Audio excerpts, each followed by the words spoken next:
하나님 말씀 보겠습니다. 베드로전서 3장 1절부터 12절까지 말씀입니다.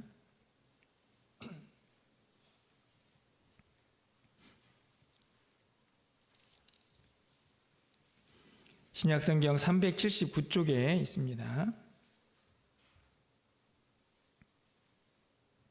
베드로전서 3장 1절부터 12절 말씀 한 절씩 교독하고 마지막 12절은 함께 읽겠습니다. 아내들아, 이와 같이 자기 남편에게 순종하라. 이는 혹 말씀을 순종하지 않는 자라도 말로 말미암지 아니하고 그 아내의 행실을 말미암아 구원을 받게 하려 함이니,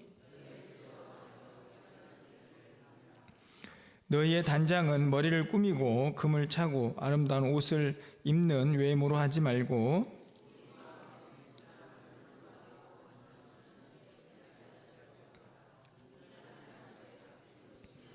전에 하나님께 소망을 두었던 거룩한 부녀들도 이와 같이 자기 남편에게 순종함으로 자기를 단장하였나니,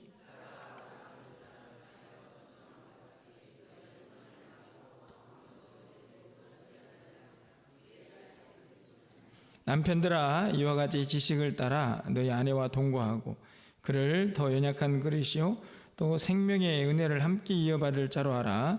귀히 여기라. 이는 너희 기도가 막히지 아니하게 하려 함이라.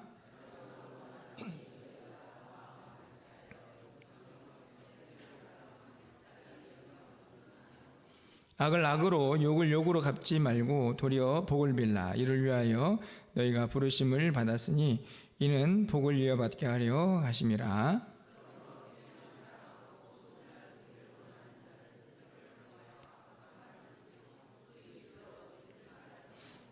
악에서 떠나 선을 행하고 화평을 구하며 그것을 따르라. 주의 눈은 의인을 향하시고 그의 귀는 의인의 간구에 기울이시되 주의 얼굴은 악행하는 자들을 대하시느니라 하였느니라. 아멘. 할렐루야. 수요일에 나오신 우리 성도님들 또 환영하고 또 축복합니다. 오늘이 입춘이라고 하던데 들어보셨습니까? 날씨가 그래서 많이 풀렸는지 우리 성도님들이 보니까 앞자리를 하나도 안 앉으셨네요. 앞자리에 여러분 바닥에 온돌이 있는 거 아시죠? 앞자리가 굉장히 따뜻한데 앞자리를 다 비워놓고 뒤에 앉으신 거 보니까 날씨가 좀 풀렸나 이런 생각이 좀 들기도 합니다. 어떻든지 간에 입춘이라고 하는데, 이 2월 4일인데 벌써 이제 봄으로 들어서는 길목에 저희들이 있습니다. 그런데 여전히 좀 쌀쌀한 기운은 여전히 있고, 제가 일기예보를 보니까 또 올 주말에는 또 다시 추워지는 그런 날씨가 반복이 되는데요. 어떻든지 간에 이제 이러면서 이제 또 봄을 맞이하겠죠. 벌써 한 달이 또 지나가고 또 2월 달이 4월이 이제 4일이 지났는데, 어떻든지 간에 지나가는 속에서 여러분이 좀 더 확실한 믿음을 더 굳건히 붙잡고 또 믿음 안에서 날마다 승리하는 그런 삶을 좀 살았으면 좋겠다 이런 생각이 듭니다. 제가 오늘 말씀을 준비하면서 굉장히 큰 고민이 되었는데요. 다른 고민이 아니고, 이 수요예배 시간에 어떻게 하면 좀 재미나게 우리 성도님들과 이 시간을 좀 보낼 수 있을까 하는 그런 고민입니다. 제가 이전에도 말씀을 드렸듯이 다른 예배는 이제 좀 성격이 있죠. 금요기도에는 이제 기도가 중심이 되고, 또 주일 예배는 뭐 우리가 일주일에 드리는 다 같이 모이는 예배로 또 구별이 되어 있는데, 이제 수요 예배는 보통 교회들이 이제 굉장히 이제 고민을 많이 하고, 그래서 어떤 교회는 오전에 예배 드리고 그냥 밤 예배는 없애는 교회도 있고, 지금은 아예 그냥 수요 예배를 이제 생략해 버리는 그런 교회들도 종종 보게 됩니다. 근데 저는 이제 개인적으로 수요 예배는 좀 성경 공부하는 식의 좀 그렇게 말씀을 좀 보는 그런 시간이 되었으면 좋겠다 하는 바람이 있는데, 제가 한 달 동안 이제 베드로전서를 쭉 살펴보면서 여러분하고 이제 예배를 드리지 않았습니까? 생각해 보니까 저 혼자만 열심히 떠들고 우리 성도님들은 계속 앉아 있다가 그냥 가시는, 뭔가 좀 동참하고 함께 좀 이렇게 뭔가 말씀을 좀 풀어가는 그런 시간이 되었으면 좋겠다 하는 생각이 간절한데 이제 고민만 되지 사실 구체적인 방법이 이렇게 잘 떠오르지 않아서 좀 기도 중에 있습니다. 혹시 좋은 아이디어가 있으시면 저에게 좀 가르쳐 주시면 좀 이 수요 예배 시간에는 좀 접목을 해봤으면 좋겠다 이런 생각이 드는데요. 자, 어떻든지 간에 제일 중요한 것은 여러분의 마음이 아닌가 생각이 듭니다. 저는 열심히 전할 텐데 전하면서 여러분들이 좀 마음을 여시고 말씀 가운데 좀 동참하는 그런 시간이 되었으면 좋겠다 하는 생각을 갖고 오늘 본문 속으로 한번 좀 같이 들어가 보려고 합니다. 우리가 베드로전서 이제 1장도 보았고 2장도 보고 이제 오늘은 이제 3장 12절까지 읽었는데 저는 목표를 그냥 22절 3장 전체를 정리하는 이제 방향으로 목표를 잡고 있습니다. 여러분들이 베드로전서를 쭉 읽으면서 물론 좀 중간중간에 좀 간격이 있긴 했지만 지금까지 읽은 이 베드로전서의 가장 큰 특징이라고 하면 뭐라고 생각이 드십니까? 아니면 가장 좀 제 입에서 제일 많이 나온 단어가 뭐라고 생각이 드시는가요? 어떠십니까? 제 기억으로는 고난이라는 단어가 아닌가 생각이 듭니다. 사실은 이제 베드로전서가 쓰여진 그 배경과도 이제 굉장히 관계가 깊죠. 이제 성도들이 예수를 믿으면서 계속 고난을 당하고 그러다 보니 이제 막 흩어지고 나그네라는 표현도 사용이 되는데 예수를 믿었는데도 계속되는 고난. 그런데 그 고난이 어느 정도였냐면 뭐 단순히 조금 뭐 길 가다가 넘어져 가지고 뭐 부상을 입는 정도가 아니고 그냥 생명을 걸어야 하는 그런 박해가 계속 찾아왔습니다. 그러다 보니 이제 예수 믿는 것이 결코 쉽지 않은 상황에서 그들을 어떻게 위로하고 격려하고 끝까지 믿음 지키면서 살게 할까 하는 것이 이제 베드로 사도의 큰 고민이었던 것 같은데 그러다 보니 이 고난에 대한 이야기가 굉장히 많이 등장을 합니다. 그리고 여러분이 기억이 나시는지 모르겠지만 선을 행하다가 당하는 고난, 그렇죠? 성도가 선을 행하다 당하는 고난의 가장 큰 것은 복음 때문에 당하는 고난이죠. 그렇게 복음을 믿고 지키다가 당하는 고난이 있는데 그거 참고 견뎌라. 그러면서 어느 정도까지 참아야 하냐면 박해하는 사람을 위해서 기도하라고. 그런 말씀들이 반복이 되는데 오늘도 여러분 읽어보셨지만 똑같은 말씀이 반복이 됩니다. 물론 그 안에서 이제 남편과 아내에 대한 이야기가 서두에 조금 나오긴 하지만 궁극적으로는 결국 관계 속에서 우리가 신앙생활을 어떻게 해나갈 것인가. 제가 4장도 미리 이제 읽어보고 계속 읽어보고 있는데 마찬가지입니다. 이 땅을 살아가는 성도들이 이 고난 중에서 어떻게 신앙생활을 든든하게 잘 해나갈 것인가에 대한 말씀들이 계속 권면이 되고 있는데요. 오늘 본문에 보면 제가 설교 제목을 뭐라고 잡았냐면 부르심을 받은 이유라고 이렇게 설교 제목을 잡았습니다. 말씀을 읽다 보니까 여러 가지 고난에 대한 이야기도 있고 관계에 대한 이야기도 있는데 궁극적으로는 왜 이렇게 우리가 살아야 하는가를 정리하고 있는 문구가 우리가 부르심을 받았기 때문이다. 이렇게 반복을 하고 있는 것 같아서 오늘 설교 제목을 부르심을 받은 이유라고 그렇게 잡아보았습니다. 쉽게 말하면 우리가 예수를 믿기 때문에 하나님의 자녀가 되었기 때문에 이렇게 살아야 합니다라고 말씀을 하고 있다 하는 것인데요. 이제 그 중에 첫 번째가 이제 바로 이 남편과 아내의 관계에서 서로에게 끼치는 영향을 이제 설명을 하고 있습니다. 저는 이제 상반절에 있는 이제 우리 16절부터 1절부터 6절까지에 있는 7절까지 말씀이죠. 아내에게 권면하고 남편에게 권면합니다. 이제 아내 되신 분들이 기분이 나쁠 수도 있습니다. 아내에게는 6절까지 권면했는데 남편들에게는 한 절밖에 안 했어요. 근데 사실은 이 구절을 잘 보시면 저는 개인적으로 뭐 남편과 아내의 가정의 문제일 수도 있지만 더 궁극적으로 생각해 보면 좀 넓은 의미로 보면 우리가 이 땅을 살아가는 모든 관계의 가장 핵심이 아닌가 하는 생각이 드는데 좀 더 넓은 의미로 오늘 본문을 좀 생각해 보면 어떨까 여겨집니다. 자, 그러면 1절로 한번 먼저 가보시면 1절 하반절에 그의 아내의 행실로 말미암아 구원을 받게 하려 함이니, 이렇게 되어 있는데, 이제 남편이 제가 보니까 믿음 생활을 잘하고 있는 것 같지는 않습니다. 이제 그렇죠? 남편이 믿음 생활을 하긴 하는데 불순종하는 남편, 그러니까 잘 말씀대로 안 사는 거죠. 이제 그런 남편을 이제 함께하는 아내는 어떻게 살아야 하는가를 이제 1절 하반절에서 뭐라고 기록하고 있냐면, 아내의 행실로 말미암아 구원을 받게 하려 합니다.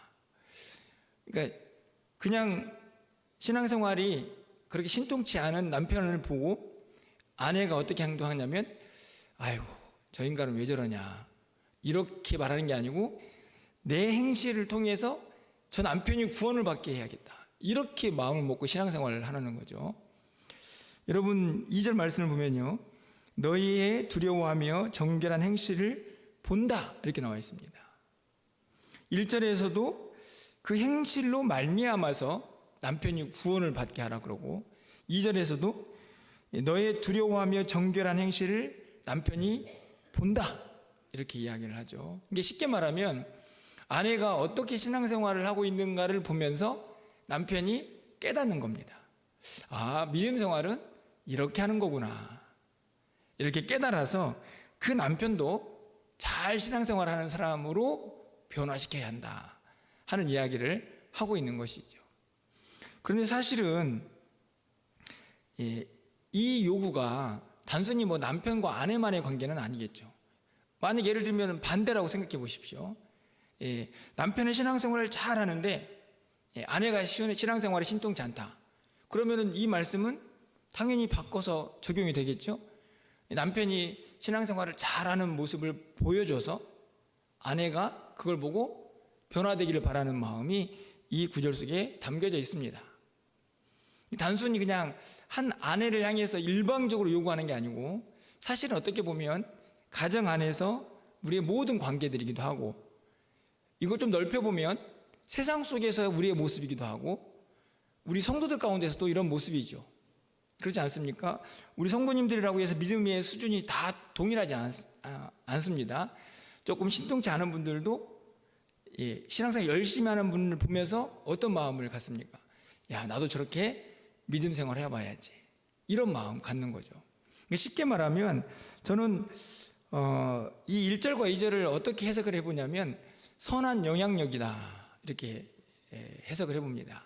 누구든지 간에 조금 나은 환경에서 신앙생활을 하고 있는 분은 그것을 더 잘해서 조금 어렵게 신앙생활하고 있는 사람에게 도전이 되고 교훈이 되어서 함께 믿음이 자라는 선한 영향력을 가정에서도 끼치고 교회에서도 끼치고 또 여러분이 사는 세상에서도 끼칠 수 있어야 한다 하는 것이죠. 여러분 조금 우스운 질문일 수도 있겠지만 그냥 오늘 본문에 좀 직접적으로 적용을 해봐서 여러분들 가정에 있는 남편과 아내를 좀 생각해 보시면 여러분 보시기에는 누가 누구에게 더 영향을 끼치고 있는 것 같습니까? 가장 바람직하지 않은 것은 반대 영향을 끼치는 거죠. 좋은 영향력, 선한 영향력이 누군가에게 주어지는 게 아니고, 야, 저 사람 보니까 신앙생활 대충 해도 되네? 그러면서 오히려 못하는 사람을 따라가는, 이게 진짜 안타까운 부분인데 절대로 이런 일이 없기를 소망해 봅니다.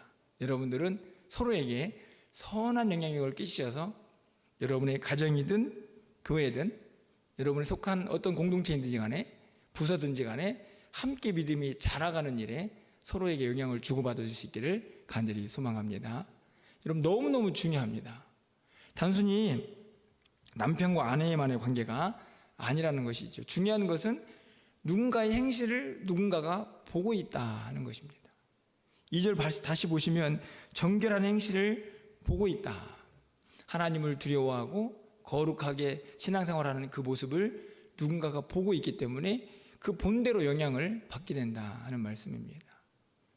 여러분 모두가 각자의 자리에서 어떤 위치에 있든지 간에 남편이든 아내든 교회 안에서 어떤 위치에 있든지 간에 아니면 여러분이 사는 세상 속에서 여러분의 이웃들과의 관계에서 어떤 위치에 있든지 간에 믿음의 선한 영향력을 함께 끼칠 수 있는 그런 하나님의 사람들이 다 될 수 있기를 먼저 간절히 소망해 봅니다. 이어지는 말씀을 통해서 보면 아내들에게 외모만 치장하지 말라, 이런 이야기를 하죠. 여러분들 3절 말씀을 함께 좀 읽어보도록 하겠습니다. 3절입니다. 읽겠습니다. 너희의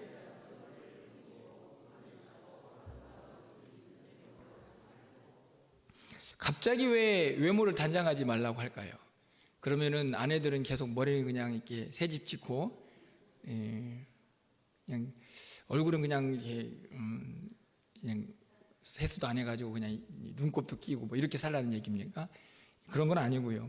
이 3절은 어떤 배경을 가지고 있냐면, 이제 그 당시에 이제 귀부인들, 이런 사람들이 막 이렇게 치장하는 걸 굉장히 좋아하는 그런 무리들이 많이 있었다고 합니다. 그런 사람들은 막 금 귀걸이에 막 반짝반짝하고 막 머리 이제 이렇게 치장하고, 쉽게 말하면 이제 그들의 속 사람은 관리하지 않고 자꾸만 겉모습을 치장하는 일에 집중했던 그런 사람들을 본받지 말라는 얘기를 이제 하고 있는 것이죠. 그래서 바로 이어지는 말씀을 보면 4절에 오직 마음에 숨은 사람, 마음에 숨은 사람이 뭡니까? 우리 속 사람이죠. 온유하고 안정한 심령, 안정하다는 말은 정숙하다는 뜻입니다. 썩지 아니할 것으로 하라. 그러니까 여러분 뭐 금으로 치장하고 뭐 뭘로 치장해서 막 겉으로 보여지는 모습들을 막 치장을 하지만 그것들 다 썩어지고 없어지는 것들이죠. 그것도 중요한데 사실은 그거 따라하지 말고 너희의 속사람, 속사람이 어떨지, 그 속사람을 항상 단장시키는 사람이 되어야 한다, 이렇게 말씀을 하면서 가장 중요한 말씀은 하나님 앞에 값진 것. 쉽게 말하면 이렇게 비교를 하는 거죠. 외모를 치장하는 것과 속사람을 단장하는 것 중에 무엇이 더 값진 것이냐, 하나님 보시기에. 이렇게 질문하는 겁니다. 뭐가 더 값지겠습니까? 당연히 속사람이죠. 아무리 겉을 잘 치장하고 단장을 해도 그 속사람이 죄악되고 막 사람들 미워하고 막 그 심령이 악하다면 그게 무슨 치장의 의미가 있습니까? 그 말을 하고 있는 것이죠. 겉모습을 치장하지 말라는 얘기가 아니고 세상 사람들처럼 겉모습만 관리하지 말고 예수 믿는 사람들은 바로 그 속을 단장하는 사람들이 되어야 한다 하는 이야기를 하고 있는 것입니다. 그렇죠. 여러분들 생각해 보면요, 가장 중요한 것이 우리의 영혼을 관리하는 것입니다.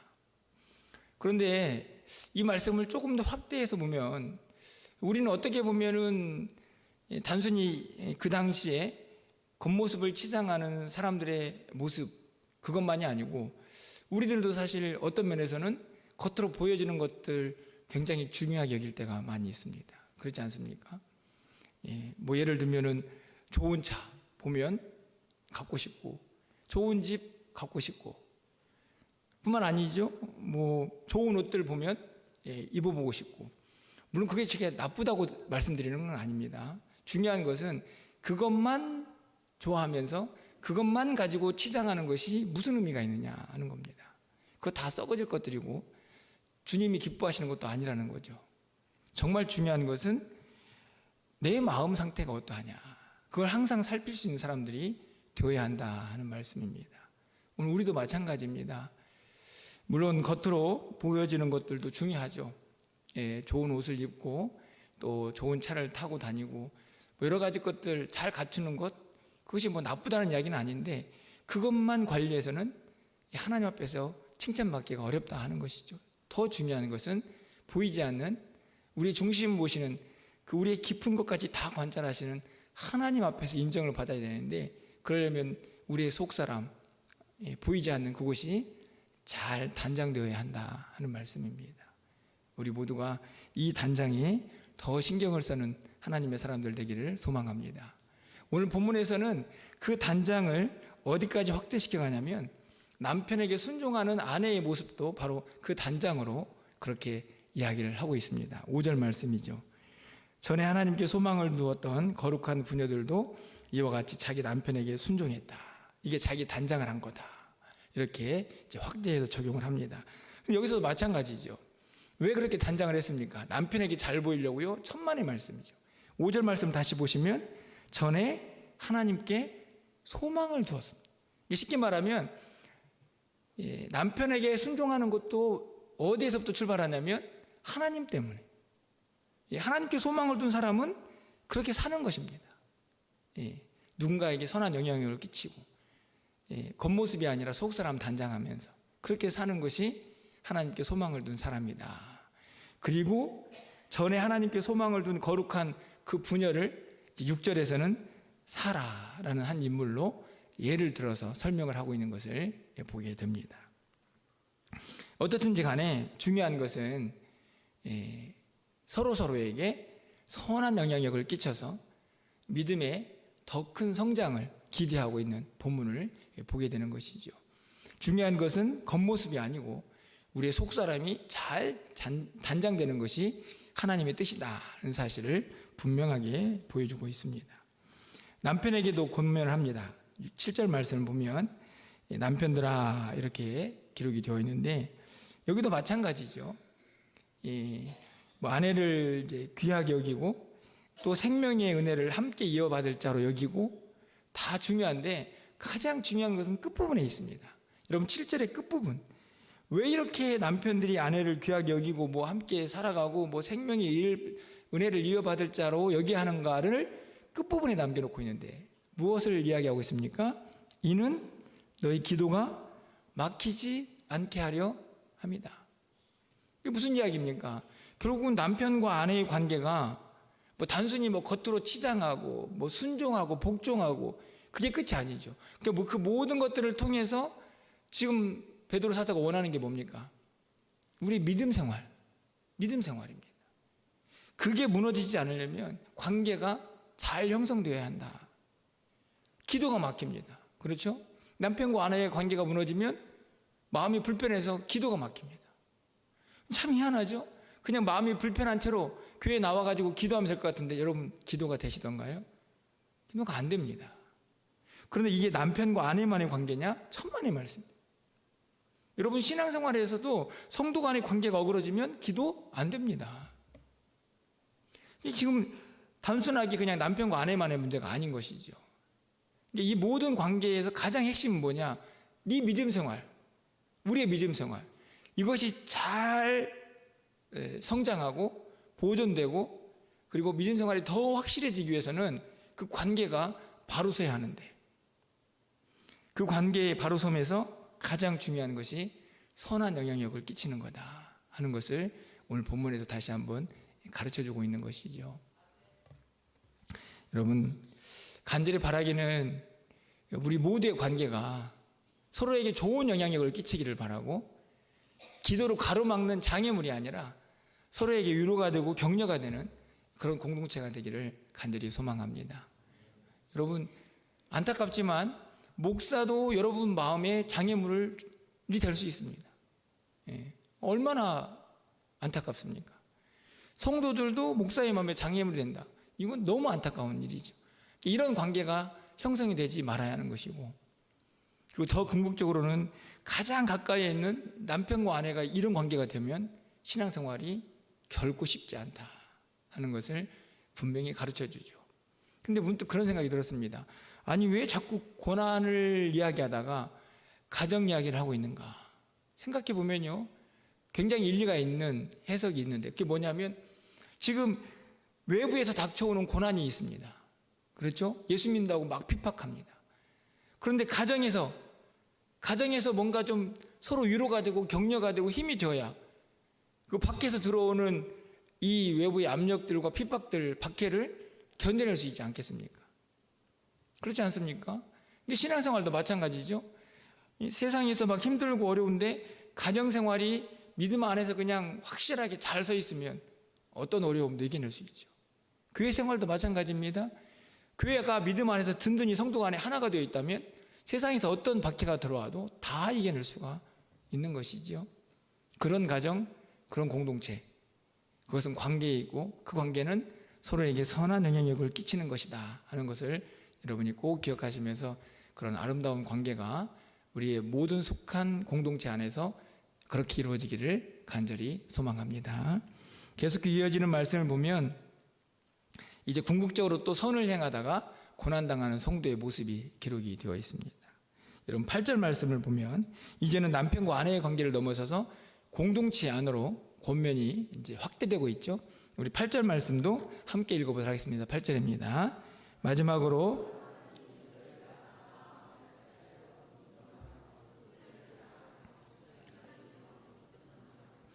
이런 항목들을 볼 때마다 여러분들 어떤 생각이 드십니까? 저는 이걸 또 어떻게 설명하지? 설명이 어려운 게 아닙니다. 그렇죠?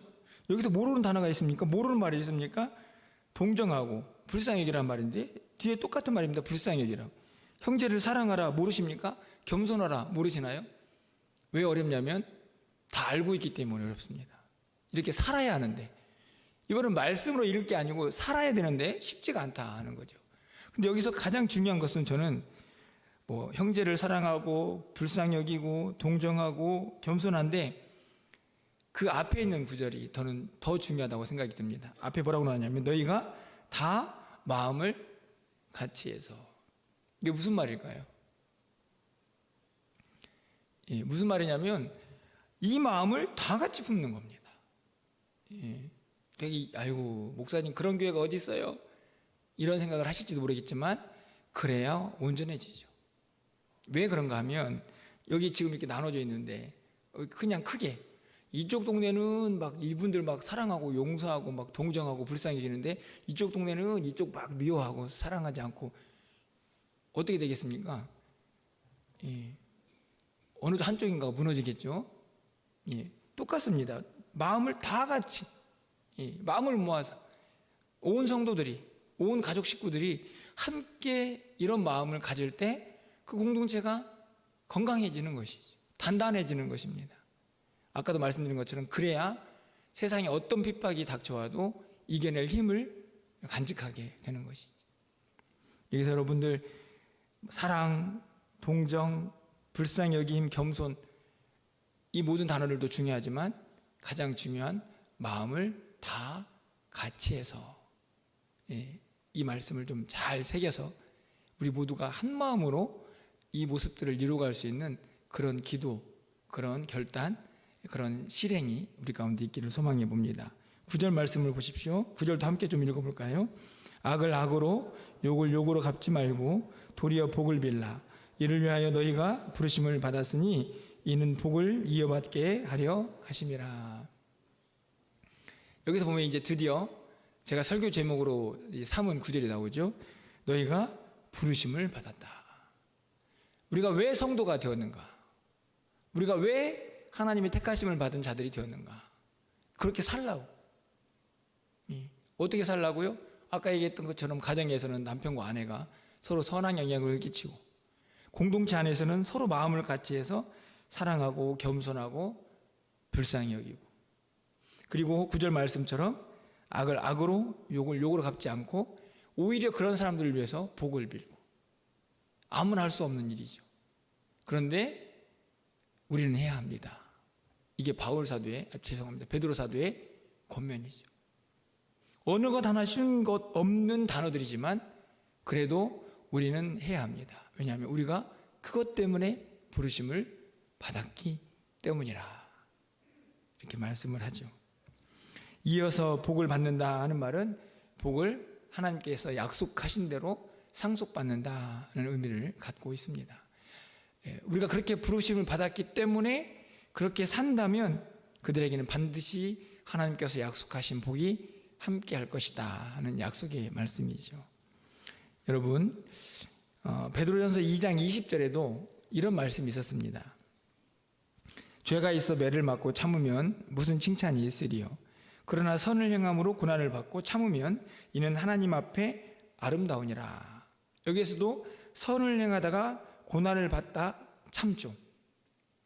오늘 구절에 있는 말씀처럼 욕을 욕으로 갚지 않고 악을 악으로 갚지 않고 오히려 그들을 위해서 복을 비는 것과 똑같습니다. 그런데 이 2장 20절 이하의 21절 상반절을 보면 또 이렇게 되어 있습니다. 이를 위하여 너희가 부르심을 받았다. 어려운 말씀이지만 성경은 또 우리에게 가르쳐 줍니다. 왜 우리가 부르심을 받았느냐? 우리가 왜 이렇게 살아야 하느냐? 아니, 세상 사람들은 욕하면 똑같이 욕하고 악을 행하면 똑같이 갚아주는데 왜 우리는 자꾸 그들에게 복을 빌라고 하고 선을 행하면서 당하는 고난을 받아들이라 그러고 그대로 살아야 한다고 말씀을 하느냐? 이유는 단 한 가지입니다. 그것 때문에 우리가 부르심을 받았다 하는 말씀이죠.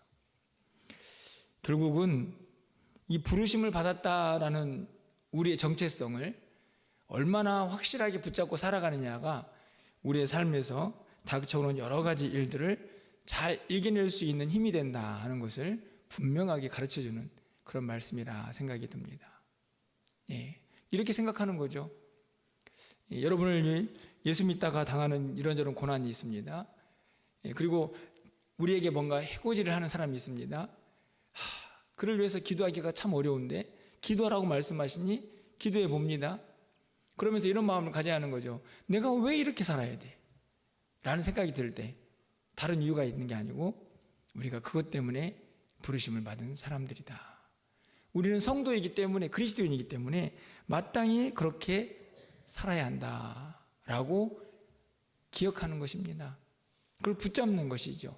이게 성도의 삶인 것을 분명하게 가르쳐주고 있는 것을 보게 됩니다. 그러면서 계속해서 10절, 11절, 13절, 14절, 17절 계속 여러분이 굉장히 힘들어할 만한 말씀을 막 쏟아내 놓고 있습니다. 그래도 한번 읽어봐야겠죠. 자, 한번 볼까요? 10절. 자, 10절 말씀 함께 읽겠습니다. 그러므로 생명을 사랑하고 좋은 날 보기를 원하는 자는 혀를 금하여 악한 말을 그치며 그 입술로 거짓을 말하지 말고. 여러분, 앞에 있는 생명을 사랑하고 좋은 날 보기를 원하는 사람은 누구일까요? 누구일 것 같습니까? 저와 여러분인데요. 그렇죠? 여기서 생명을 사랑한다는 말은 영생을 사랑하는 거고, 좋은 날 보기를 원한다는 말은 장차 우리가 가야 할 하나님 나라, 마지막 날, 그날 보기를 늘 소망하죠. 어떻게 살아야 합니까? 혀를 금해서 악한 말을 하지 말고 그 입술로 거짓말하지 말고. 이유는 그렇게 부르심을 받았기 때문입니다. 11절 말씀 볼까요? 악에서 떠나 선을 행하고 화평을 구하며 그것을 쫓아라. 왜 이렇게 살아야 합니까? 부르심을 받았기 때문에. 여러분, 13절 말씀 볼까요? 또 너희가 열심으로 선을 행하라. 왜 그렇게 살아야 합니까? 부르심 받았으니까. 14절 말씀 볼까요? 우리 14절 말씀도 함께 읽어보겠습니다. 14절입니다. 그러나 의를 위하여 고난을 받으면 복이 있는 자니 그들이 두려워하는 것을 두려워하지 말고 근심하지 말고. 17절 말씀입니다.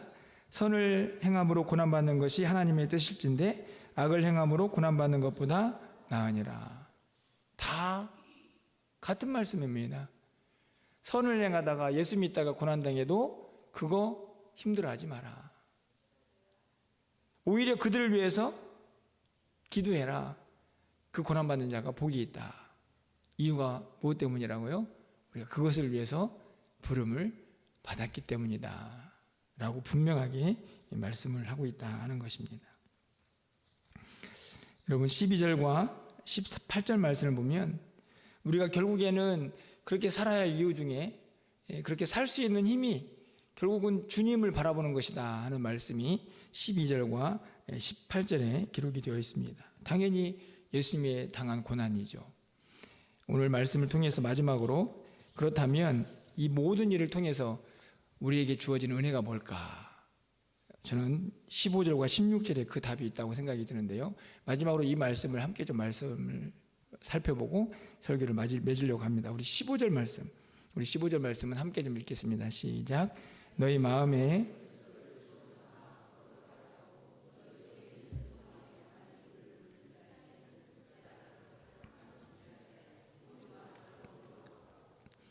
이 구절을 잘 보시면 앞에 있는 부분에는 너희 마음에 그리스도를 주로 삼아 거룩하게 하고, 여기는 뭐 일반적으로 우리가 알고 있는 말씀인데 제가 여러분에게 꼭 전하고 싶은 말씀은 바로 중간에 있는 말씀입니다. 너희 속에 있는 소망에 관하여 그 이유를 묻는 자. 누가 물을까요? 쉽게 말하면, 야, 당신은 어떻게 그렇게 고난 중에도 그 고난을 이겨내는 힘이 있고, 아니 어떻게 그렇게 악한 자가 우리를 해코지하고 힘들게 하는데도 그를 위해서 복을 빌면서 기도할 수 있습니까? 아니 도대체 어떻게 그런 믿음을 가질 수 있습니까? 어떻게 그렇게 사십니까? 라고 누군가가 묻는다면 그 사람에게 대답할 것을 항상 준비하고 있어야 한다. 이게 무슨 말씀입니까? 예. 여러분, 너희 속에 있는 소망, 아까도 말씀드린 것처럼 당신은 어떻게 그렇게 살 수 있습니까? 라고 누군가 묻는다면 그것은 다른 데 있지 않고 내가 간직한 소망 때문입니다. 무슨 소망이죠? 내가 하나님의 자녀가 되었습니다. 하나님의 부름을 받았습니다. 하나님께서 그렇게 살라고 말씀하셨습니다. 나에게는 영원한 생명이 약속되어 있습니다. 라는 소망. 그 소망을 왜 그렇게 사십니까? 라고 묻는 누군가가 있다면 항상 대답할 준비를 가지고 살아가는 사람들이 되어야 한다 하는 것이죠. 근데 문제는 그렇게 살지 못할 때 이 대답을 할 수가 없다는 것입니다. 쉽게 말하면 나도 지금 선으로 악을 이기지도 못하고 고난을 당할 때마다 막 인상 찌푸리고 막 불평하고 원망하고 신앙생활이 막 힘들어 죽을 것 같은데 누군가 와가지고 당신이 믿는 하나님을 좀 저희한테 소개해 주세요 라고 묻는다면, 그렇게 묻는다면 우리가 도대체 항상 그것을 묻는 자에게 대답할 준비를 하면서 사는 사람이냐? 아니라는 말씀이죠. 결국에 오늘 말씀하고 있는 많은 내용들, 아까 얘기했던 것처럼 가정에서의 남편과 아내의 관계, 또 세상 속에서 당하는 고난을 어떻게 이겨내야 할 것인가에 대한 문제, 또 공동체 안에서 우리 성도들은 온 마음을 다해서 어떻게 사랑해야 할 것인가 하는 문제도 결국은 그 모든 것들을 통해서 바로 이 15절을 이루기 위해서죠. 누군가가 우리의 믿음이 어떻게 그럴 수 있느냐고, 당신이 어떻게 그렇게 살 수 있느냐고 묻는다면 그것을 내 삶으로, 내 신앙의 고백으로 답해 줄 수 있는 삶을 살아야 한다 하는 것입니다. 이거 진짜 글쎄요, 이렇게 설교를 하고 있는 저 자신도 만약에 제 마음이 항상 억눌려 있고 답답해 있고 불안하고 불평이 많고 그런 상태라면 누군가에게 무슨 이야기를 해줄 수가 있겠습니까? 종종 이제 목회를 하다 보면 이제 함께 신앙생활을 했던 교육자들이 있지 않습니까? 그 교육자들이 이제 사역지를 이제 같이 사역을 하다가 이제 흩어져서 이제 담임 목사가 된 이제 후배들도 있고 또 동기들도 있습니다. 저도 이제 가끔 어려운 문제가 있으면 도움을 요청하기도 하고 또 요청을 듣고 저도 조언을 하기도 하는데 그때마다 느끼는 게 있습니다. 야, 내가 이렇게 무엇인가에 대해서 답을 제시할 만한 삶을 살고 있는가에 대한 고민이죠. 분명히 그 사람은 조금 더 나보다 어려운 환경에 있어서 도움을 요청하고 있고 조언을 구하고 있지만 그 답을 해줄 수 있을 만큼 내가 살고 있는가의 문제는 또 다른 것이라는 겁니다. 여러분, 저만의 문제가 아니죠. 우리의 신앙생활도 마찬가지입니다. 내가 만약에 내 신앙생활이 어긋나 있고 말씀대로 살지도 못하고 불순종하면서 누군가가 소망에 대한 질문을 당신이 믿고 있는 하나님을 좀 알려달라고 했을 때 그 답을 하지 못한다면 하나님 앞에서 얼마나 부끄러운 일인가를 오늘 지금 15절이 우리에게 말씀하고 있는 것입니다. 어려운 일일 수 있지만 간절히 바라기는 여러분의 믿음이 더 성숙해져서 하나님 잘 믿는 믿음으로 잘 세워지셔서 여러분에게 소망을 묻는 모든 사람들에게 언제든지 답을 줄 수 있는 그런 하나님의 사람들이 되기를 간절히 소망해 봅니다. 여러분, 마지막으로 16절 말씀을 보십시오. 선한 양심을 가지라. 이는 그리스도 안에 있는 너희의 선행을 욕하는 자들로 그 비방하는 일에 부끄러움을 당하게 하려 함이라. 결국은 우리에게 어려움을 끼치고 힘들게 하고 고난을 주고, 근데 그들을 위해서 기도를 했더니 결국은 어떤 일이 벌어집니까? 그들이 오히려 부끄러움을 당하는 때가 올 것이다 하는 것이죠. 하나님의 약속입니다. 근데 그때까지 우리가 무슨 마음을 가져야 하냐면 선한 마음 가지고 살아야 하는 것이죠. 선한 양심을 가지라는 말은 어떻게 보면 어떤 고난을 당할 때 내 마음의 상태이기도 하지만 그 고난이 계속 닥쳐왔을 때 그 마음을 계속 유지해야 하는 마음이기도 합니다. 무슨 말씀이냐면 처음부터 선한 양심을 가질 수 있습니다. 그런데 어려움이 계속 닥쳐옵니다. 그 양심, 선한 양심이 강팍해지고 무너질 수도 있는 것이 우리들인 것이죠. 그런데 그럴 때에도 이 양심을 꾸준히 지켜낼 수 있는 사람이 되어야 합니다. 왜냐하면 궁극적으로는 승리가 우리에게 약속되어 있기 때문입니다. 세상이 아무리 힘들게 우리를 핍박하고 어렵게 할지라도 주변 사람들이 나를 아무리 오해하면서 우리를 힘들게 할지라도 결국은 그렇게 맞대응하지 않고 복음으로 승리할 때 최종적인 승리가 우리에게 보장되어 있다는 확실한 믿음을 오늘 16절에서 우리에게 말씀해 주고 있는 것이죠. 그때까지 완전히 승리할 때까지 우리는 우리 안에 있는 그 선한 양심을 절대로 포기하지 말고 강팍해지지도 말고 믿음의 사람으로 꿋꿋이 서 있어야 한다 하는 말씀입니다. 여러분, 말씀을 맺으려고 합니다. 제가 오늘 또 말씀을 전하면서 이런 생각이 들었습니다. 이 말씀은 너무나 다 옳은 말씀이 아닙니까? 우리가 너무나 잘 알고 있는 말씀이기도 합니다. 하지만 중요한 것은 우리가 부르심을 받았다는 이 확실한 근거를 가지고 이 믿음의 고백을 가지고 이렇게 끊임없이 살아가려고 몸부림쳐야 한다는 말씀입니다. 우리 모두는 연약합니다. 그렇게 살기가 때로는 버거울 수도 있지만 그렇게 살려고 몸부림치는 우리를 하나님께서 반드시 도우셔서 마침내 궁극적인 승리를 얻을 때까지 우리와 함께 하실 줄 믿습니다. 우리를 부르셨기 때문에. 제가 지난 주일 오후 예배 때도 말씀을 드렸죠. 하나님께서 우리를 부르셨다는 것은 너는 내 것이다 라는 소유만 말씀하신 게 아니고 내가 네 인생을 책임지겠다 하는 약속도 포함되어 있습니다. 그 믿음 가지고 사는 것입니다. 조금 지금 당장 손해보고 지금 당장 억울해도 그 믿음 가지고 선을 행하다가 당하는 고난을 이겨낼 때 하나님께서 반드시 그 모든 것에 궁극적인 승리로 우리 가운데 함께 하실 것을 믿음으로 사는 사람들이 바로 그 부르심에 합당한 삶을 사는 사람들인 것을 여러분이 꼭 기억하시면서 하나님께 그 모든 것들을 맡기고 그분의 도우심 안에서 날마다 승리하는 삶을 살아가시기를 주님의 이름으로 간절히 축원합니다. 기도하겠습니다.